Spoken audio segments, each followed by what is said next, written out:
10 साल से केसीआर जी और बीआरएस की सरकार है कि नहीं है? रोजगार दिया तुमको?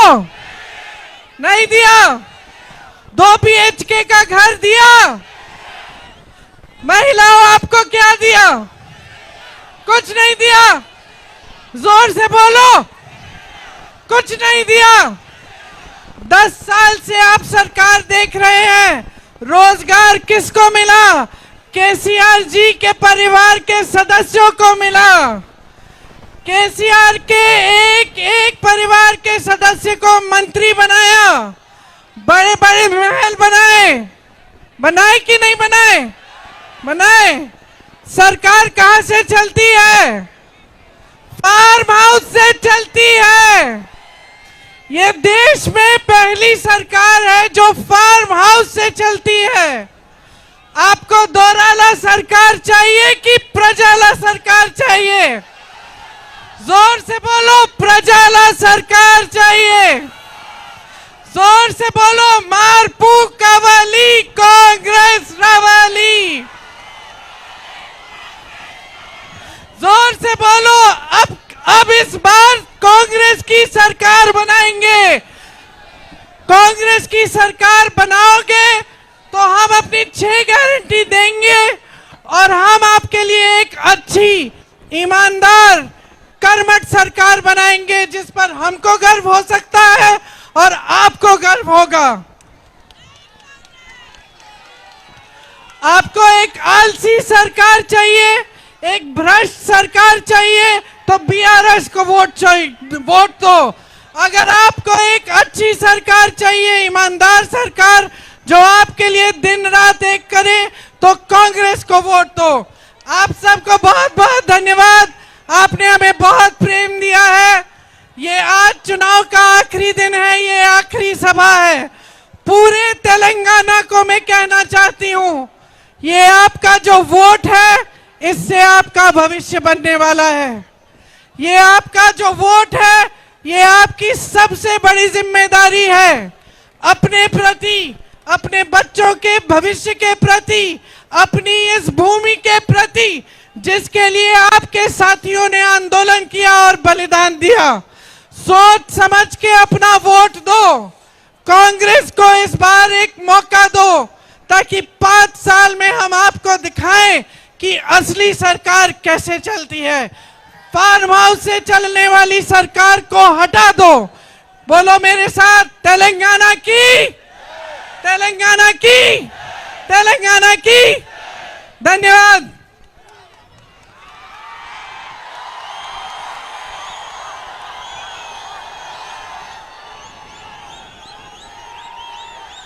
नमस्कार, कैसे हैं आप? ठीक हैं? देखिए, सुनिए सुनिए, मेरा आपके साथ राजनीतिक रिश्ता नहीं है और मैं आपसे राजनीतिक रिश्ता नहीं चाहता हूं। मेरा आपके साथ खून का और पारिवारिक रिश्ता है। चाहे इंदिरा गांधी जी हो, चाहे मेरे पिता हो, राजीव गांधी जी हो, सोनिया गांधी जी हो, मेरी बहन हो या मैं हूं, हम आपसे राजनीतिक रिश्ता नहीं चाहते हैं। हम आपसे पारिवारिक, दिल का, खून का रिश्ता चाहते हैं।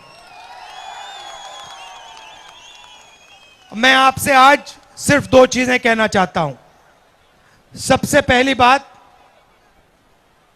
कन्याकुमारी से हम कश्मीर तक चले, भारत जोड़ो यात्रा में चले और यात्रा में हमने सिर्फ एक बात कही, हमें नफरत का हिंदुस्तान नहीं चाहिए, हमें हिंसा का हिंदुस्तान नहीं चाहिए, हमें मोहब्बत का हिंदुस्तान चाहिए और हम मोहब्बत का हिंदुस्तान लेकर रहेंगे।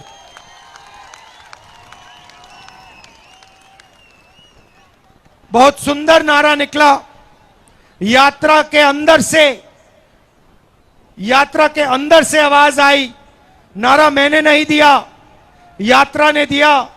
नफरत के बाजार में हम मोहब्बत की दुकान खोलने आए हैं।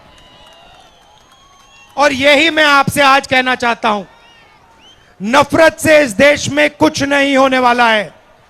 मोहब्बत से ही सबका फायदा है, मोहब्बत से ही देश बनता है। अब आज तेलंगाना में बीआरएस की सरकार है। मैं नरेंद्र मोदी से लड़ता हूं क्योंकि वो हिंदुस्तान में नफरत फैलाता है। मैं लड़ता हूं, मेरे ऊपर 24 केस लगा रखे हैं नरेंद्र मोदी ने। असम में, महाराष्ट्र में, गुजरात में, उत्तर प्रदेश में, झारखंड में, बिहार में, पूरे देश में 24 केस लगा रखे हैं। मेरा उन्होंने सरकारी घर छीन लिया, मेरा घर छीना। मैंने उनसे कहा मुझे तुम्हारा घर नहीं चाहिए, ले जाओ इसको, मुझे नहीं चाहिए ये घर। मेरा घर करोड़ों लोगों के दिल में है, मुझे इस इमारत की कोई जरूरत नहीं। मेरी लोकसभा की मेंबरशिप ले गए। अब मैं आपसे एक सवाल पूछना चाहता हूं, अगर आपके चीफ मिनिस्टर सचमुच में नरेंद्र मोदी से लड़ते हैं तो फिर उनके ऊपर केस क्यों नहीं है? उनके ऊपर सीबीआई के केस, ईडी के केस, आईटी डिपार्टमेंट के केस क्यों नहीं है? उनका घर क्यों नहीं छीना गया? उनकी सदस्यता क्यों नहीं छीनी गई?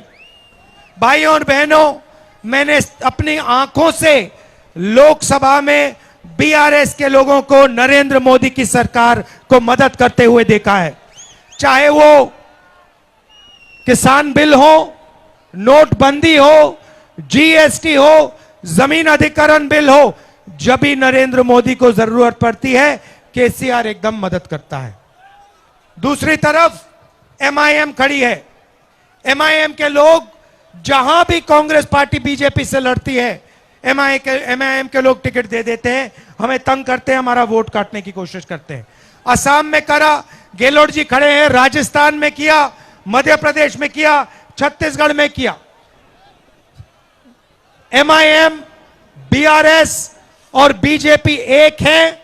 हमारा पहला लक्ष्य बीआरएस को तेलंगाना में हराने का है।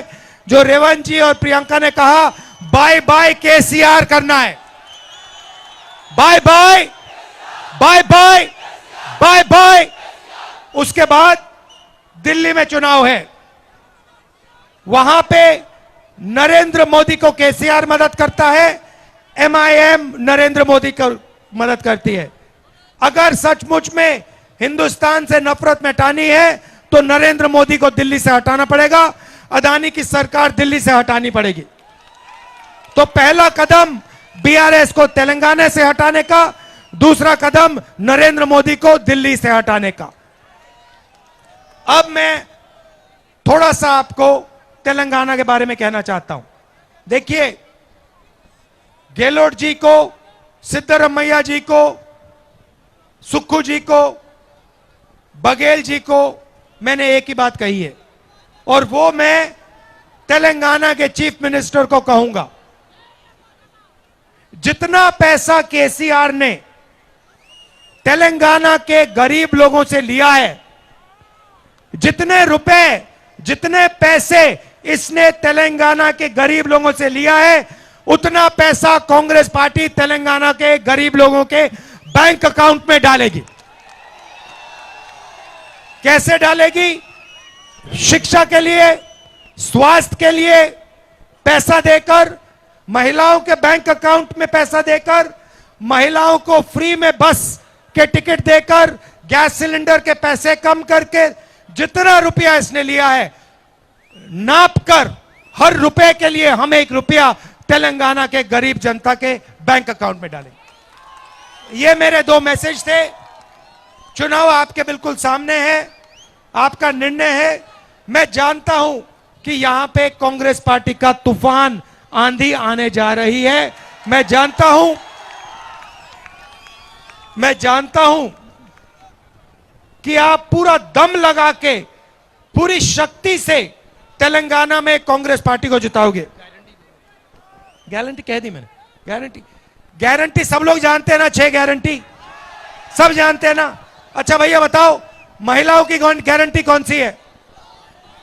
कौन सी? 2500 रुपए गैस सिलेंडर और बस टिकट। किसानों की गारंटी कौन सी है? 15,000। सब गारंटी जानते हैं भैया, गारंटी बताने की जरूरत नहीं है। यह बता दूंगा आपको कि पहली कैबिनेट मीटिंग में हमारे कैबिनेट मिनिस्टर और मुख्यमंत्री मिलकर गारंटी को कानून में बदल देंगे। आखिरी बात देखिए, आखिरी बात आपको समझनी है। ये मेरी बहन है, इधर आओ, ये मेरी बहन है। ये और मैं आपके दिल्ली में सिपाही हैं। दिल्ली में आपको कोई भी जरूरत पड़े, इसको और मुझे ऑर्डर देना है, हम हाजिर हैं। तेलंगाना की जनता के लिए जो भी जरूरत होगी हम करेंगे। अब पूछो क्यों? क्योंकि जब भी हमारे परिवार को जरूरत पड़ी है, जब इंदिरा गांधी को जरूरत पड़ी थी, तो तेलंगाना की पूरी जनता, हर महिला, हर युवा ने इंदिरा गांधी जी की दिल से मदद की थी। यह हम जिंदगी भर नहीं भूलेंगे। सोनिया गांधी ने आपके साथ मिलकर दिल से तेलंगाना दिया। हमें प्रजाला तेलंगाना चाहिए, दोराला तेलंगाना नहीं चाहिए। इसीलिए कांग्रेस पार्टी को जिताइए, सपने का तेलंगाना बनाएंगे। आप सबका दिल से धन्यवाद। जय हिंद, जय तेलंगाना।